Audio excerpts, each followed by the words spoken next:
Welcome to எண்ணும் எழுத்தும்.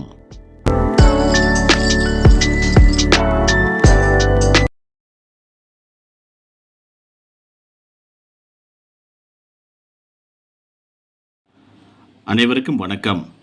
5ஆம் வகுப்பு தமிழ் பாடம் முதல் பருவம் இயல் 2 செய்யுள் பகுதி மூதுரை. மூதுரை பாடல் மற்றும் இதற்கு பின்னால் கொடுக்கப்பட்டுள்ள வினாக்கள், அதற்கான விடை என்ன அப்படிங்கிறத இந்த வீடியோவில் பார்க்கலாம். மூதுரை பாடல். இந்த பாடலை எழுதியவர் ஔவையார்.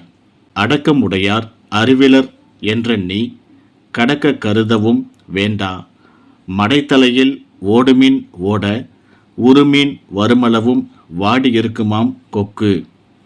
இந்த பாடலுக்கு கீழே சொல் பொருள் அப்படின்னு கொடுத்துருக்காங்க.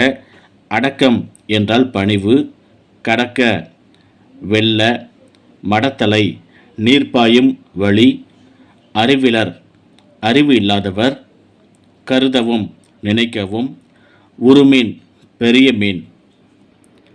அடுத்த பக்கத்தில் கீழே கொடுத்துருக்காங்க. சரியான விடையை தெரிவு செய்து எழுதுக. என்றெண்ணி என்ற சொல்லை பெருத்து எழுத கிடைப்பது என்று கூட்டல் எண்ணி, மடை கூட்டல் தலை என்பதை சேர்த்து எழுத கிடைப்பது மடைத்தலை. 3வது கேள்வி. வரும் கூட்டல் அளவும் என்பதனை சேர்த்து எழுத கிடைப்பது வருமளவும்.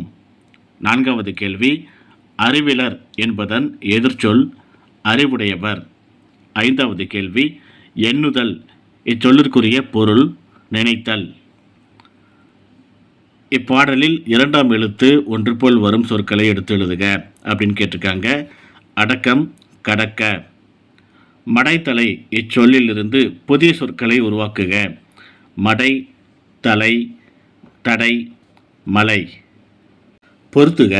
உருமீன் பெரிய மீன், கருதவும் நினைக்கவும், அறிவிலர் அறிவில்லாதவர், மடைத்தலை நீர்ப்பாயும் வழி, அடக்கம் பணிவு.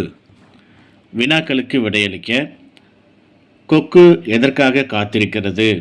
இந்த கேள்விக்கான பதில் 22வது பக்கத்தில் பாடல் பொருள் அப்படின்ட்டு மேலே இருக்கு பாருங்கள். முதல் வரியில் கடைசியாக கொடுத்துருக்காங்க பாருங்கள்.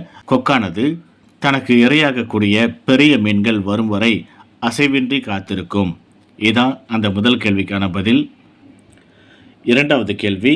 யாரை அறிவில்லாதவர் என்று எண்ணிவிடக்கூடாது என்று ஔவையார் குறிப்பிடுகிறார்.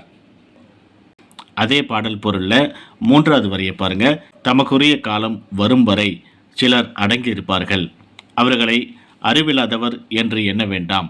இது 2வது கேள்விக்கான பதில்.